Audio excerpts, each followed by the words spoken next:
So people are always talking about the negative aspects of a victim mindset or playing the victim card. But today I want to talk about the top 3 benefits that I've seen to being a victim or having a victim mindset. That coming up next.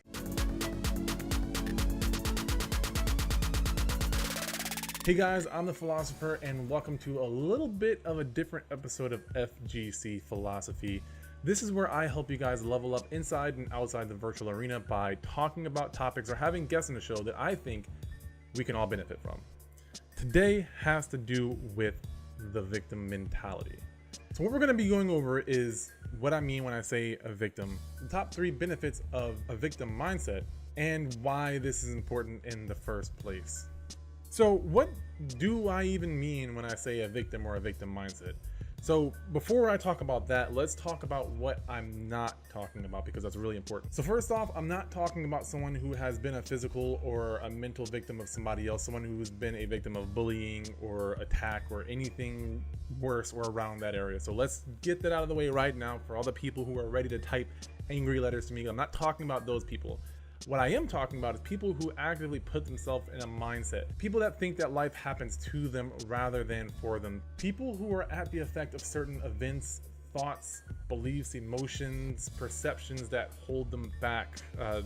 This includes things like guilt, fear, worry, self-doubt, lack of confidence, low self-esteem, and this is in general or even in certain areas of their life.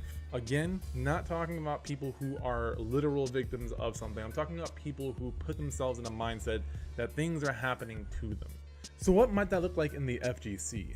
That could be something along the lines of my character is weak, this character is broken, you lost because of lag, you lost because this person is cheap, and any sort of excuse or mindset that really just holds you back from actually getting better. And this shows up in a lot of different ways. We'll go over more of that within the benefits. So my number 3 pick is getting attention from others. That's right, misery loves company, and that is one of the best benefits of having a victim mindset, because you get on social media or you're talking to your friends and you're complaining about this person that beat you, or you're complaining about this broken game that you hate so much but you continue to play. Definitely putting yourself in a victim mindset. But since you get to vent on social media and since you get to talk to other people, there are benefits, because now you get attention. You get other people who are either sharing in your hatred for this event or person or circumstance, or you have people who are telling you you're an idiot, shut up, go back to the hole that you came out of. Either way, you got attention. The number 2 benefit that I've seen is that it protects themselves from harm. So basically, what a lot of people do when they are in the victim mindset is they justify their losses or they justify their lack of growth by complaining and saying that they're the victim. They're not as good as they want to be because this game sucks. They're not as good as they want to be because the play style or the meta in this game is terrible.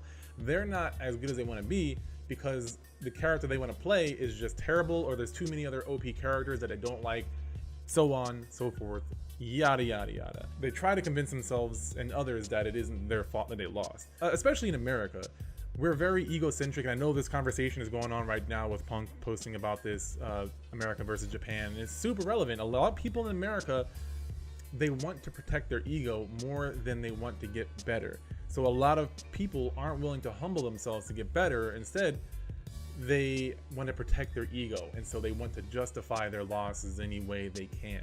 It's not always something that people consciously do. It's just that we're so egocentric as a nation that it's kind of just subconsciously happens in a lot of different areas. My number 1 pick has to be that these people don't have to take responsibility for their actions, for their losses, for their lack of progress. Why would you have to take responsibility for your losses when it's not your fault? Everything else is happening to you rather than for you. So this is something that's really great. There's little accountability because people are playing this victim mindset. Again, things like the character is broken, this character is cheap, stuff like that, they aren't held accountable, and now they don't have to take responsibility because it's not their fault. That's a really powerful thing. And again, a lot of these people don't realize that they're doing it. I'm sure I've fallen into this trap in various areas of my life. You guys might not do this in fighting games, but you may have noticed this in other areas of your life. A lot of times, some of these habits that we have may apply to multiple areas of our life. So you might see it in your fighting games, and you also might see it at your job, or you could see it in your relationships, or you could see it in your hobbies. Who knows? I don't know. Why would I be telling you the benefits of having a victim mindset? I'm the person that's always trying to convince people to have a more productive mindset. A lot of people think that a lot of what I do in my job as a coach is having people think positive, but that couldn't be further from the truth. A lot of times, in order to make progress, you have to see the weaknesses that you have. You have to look at some of the downsides to what you're doing, and you really have to weigh your options. And it's important to realize that there are benefits to being in a victim mindset, or being salty, or any other destructive mindset that you might see. There are usually benefits to it. That's why people do it. It could be just that it feels good, or it could be that it protects yourself from harm, either outwardly or even inwardly, from beating yourself up or having people make fun of you or whatever. So I really wanted to show that there are some benefits to this, so that people can really weigh their options and make better educated choices. It's not about don't think negative, there are no weeds. It's about really acknowledging what is going on both sides of the field. Another important thing to mention is that the victim mindset is usually closely tied to a fixed mindset. And this is something I've talked about in the past, and I might make a whole video just on this topic. But for right now, the main thing you need to know is that people that have a fixed mindset don't fully believe in the idea of continual growth. That is something called the growth mindset.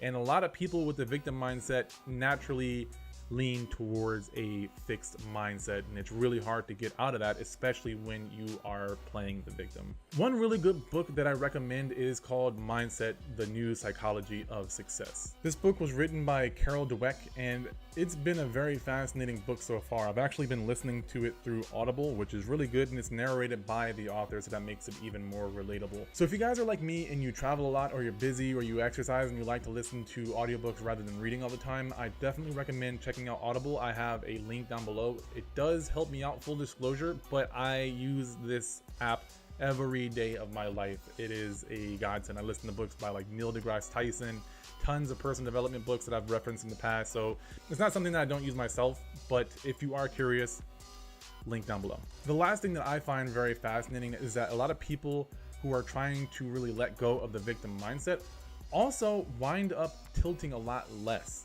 A lot of players that tilt tend to also be attracted to a victim mindset, and you might see this in some of the players that you know or follow. And when you start to grow from being a victim, when you start to own up to your losses and your lack of progress and really working towards that, you also are less likely to tilt in stressful situations, because you don't go into that victim mindset, or you don't go into that angry mindset, which I might talk about later on if that's something that's really interesting to you guys. So yeah, you are less likely to tilt, from what I've observed with my clients and other players and people that I've talked to. So all that said, now it's time for you guys to join the conversation and let me know what you think. Do you think I'm full of shit, or do you actually agree with what I'm saying and you've experienced it or even noticed it with some of your friends or training partners? Let me know down below. Other than that, I of course have to thank my patrons for continuing to support me. I could not have gotten this far without you guys. And if you are new to this channel and you like me, consider supporting me on Patreon. Other than that, I actually do have some episodes of FGC slowly rolling out on most of the podcast apps that you have nowadays. So it's on iTunes, it's on Spotify, it's on Stitcher and Podbean. I might add more too if I have any requests, but that's probably what I'm going to do for right now. So check that out. A lot of the more popular ones that I've done so far with like James Chin and Joe Monday are on there. So that's really, really exciting. And thank you guys for your support. Again, I am excited. I'm so close to 1,000 subscribers, and I can feel it in my soul. I'm almost there. All that said, thank you guys so much. And as always, I will see you in the next one.